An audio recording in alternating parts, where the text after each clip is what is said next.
Menurut Koko, Indonesia bisa nggak sih jadi kayak seperti ini? Bisa. Yang penting satu, orang harus melihat apa yang terjadi banyak orang harus melihat apa yang terjadi di luar sana. Jadi kita harus keluar dari tempurung kita dulu. Melihat dunia luar itu, orang sudah bergerak sejauh apa. Kita udah tahu hasil akhir yang kita mau capai apa. Menurut saya, kayaknya umur itu paling penting itu adalah progress ya, Ya. bukan the number of the Betul. umurnya ya. Betul. Ya. Kalau kita jalan di tempat, orang bergerak lambat pun akan melewati kita suatu hari. Jadi kita harus terus bergerak. Terus bergerak. Kalau bisa sih bergerak lebih cepat.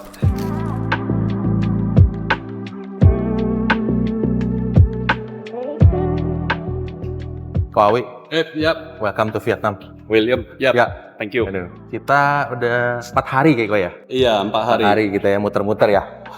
Luar biasa. Luar biasa ya. Hari pertama kita ke Ho Chi Minh, Ho Chi Minh. habis itu kita langsung ke Nha Trang, kotanya VNT ya. Betul. Wah, indah banget. Indah banget ya. Kayak Bali ya. Kayak Bali ya. Kayak Bali ya. Bali, terus bersih, rapi. Dia lebih ke pantai di sebelumnya ya. Hari kedua kita ke Daklak. Daklak kita ke Fairo, fasilitas Fine Robusta ya. Itu kalau Daklak itu kalau di Indonesia tuh kayak Gayo kali ya. Ya, gayonya Robusta gitu, versi Robustanya. Robustanya. Ya, oke. Ini sekarang kita di Pleiku. Peliku. Ya, ditambah nama processingnya. Pamba itu juga fokus di specialty coffee di Vietnam. Dia ada Arabica, ada Robusta. Nah, gimana kok?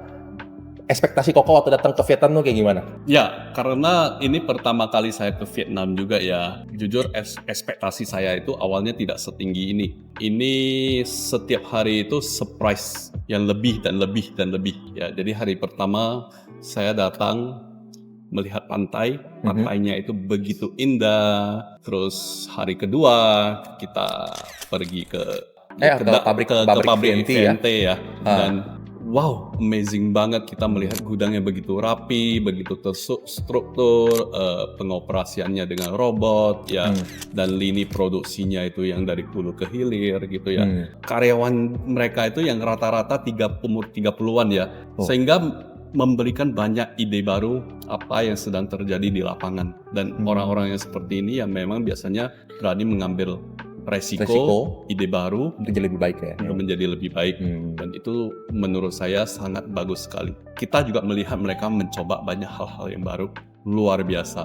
Terus kita melihat mesin roastingnya yang 250 kilo dan melihat fasilitas kopi instannya yang wah, seumur hidup baru sekali ini melihat mesin instan. Dan saya juga mulai mengerti kenapa kopi instan itu kebanyakan mainan orang kaya gitu ya. Susah. Tapi kayaknya kita bisa masuk juga ya. Ada mesin yang kecilnya ya sekarang. Ada yang kecil kapasitasnya. Oh, mantap. Jadi nggak sebesar itu ya. Dan hari selanjutnya kita ke Fairo. Nah, Fairo itu juga membuka mata kita ya, melihat bagaimana orang bisa memproduksi 70 ton cherry sehari dengan 3 orang operator. Wah, itu dia.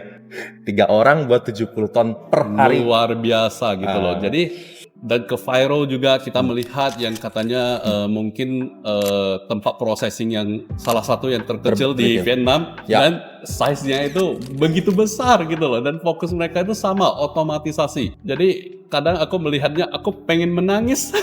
Kenapa tuh kok? Compare sama Indonesia gitu kok ya? Terharu.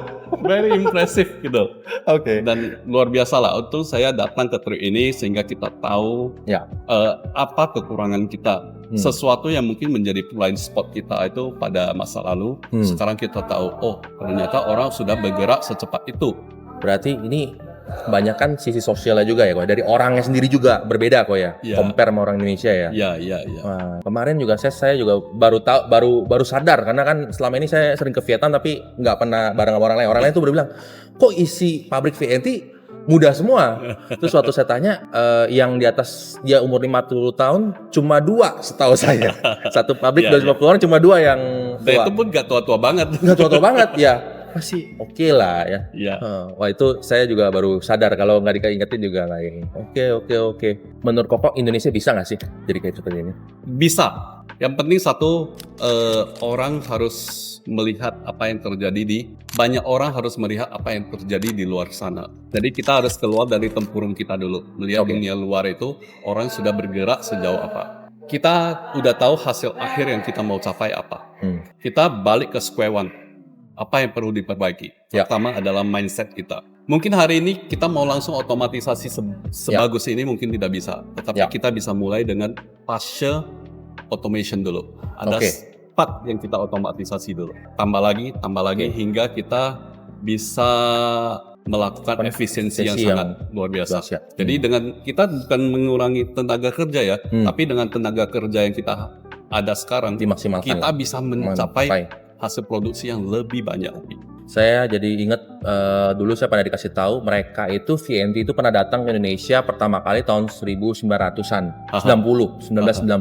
Mereka itu masih sangat ketinggalan untuk teknologi production kopi dan mereka pun belum menjadi nomor 2 di dunia untuk menghasilkan kopi. Tapi sekarang 2024 kita yang datang ke sini untuk belajar. Menurut saya kayaknya umur itu paling penting itu adalah progress ya. Bukan the number of the umurnya ya. Betul.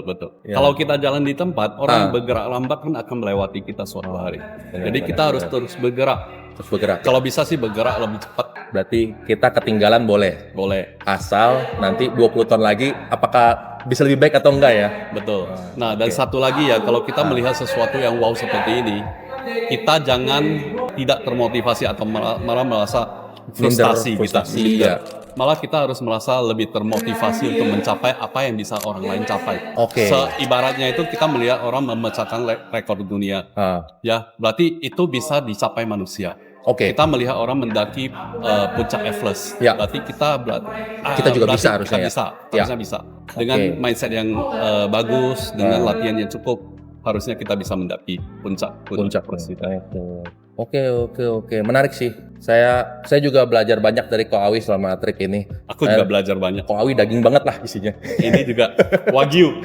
Wagyu lagi, aduh. Tapi di Vietnam kita makannya salad semua ya. Kita pulang healthy sehat. Lebih baik healthy food. Iya. Oke. Nah, jadi kalau teman-teman nanti besok ada yang mau ke Vietnam, nah kontak kita aja, nanti siapa tahu kita bisa rearrange lagi ya. Siap. Mungkin nextnya kita datang pas lagi panen kayaknya Ko ya. Iya. Ini kan lebih menarik lagi. Nah, jangan lupa ya pakai pakaian merah ya. Kenapa tuh Ko? Karena kebunnya hijau, jadi kalau kita merah itu outstanding banget, kelihatan banget. Kebunnya gede banget soalnya Ko ya. Iya. Takut hilang ya.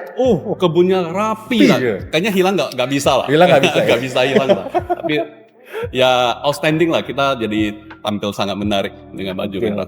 Oke, thank you Ko atas waktunya. Kita apresiasi banget.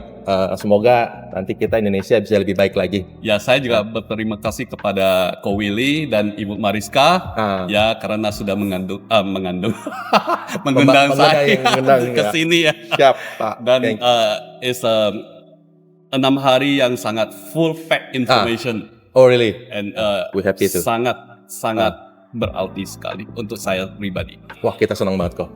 Oke. Aku mau menangis. Gimana dong? Thank you Ko. Gua thank you banget. Thank you. Oke, see you.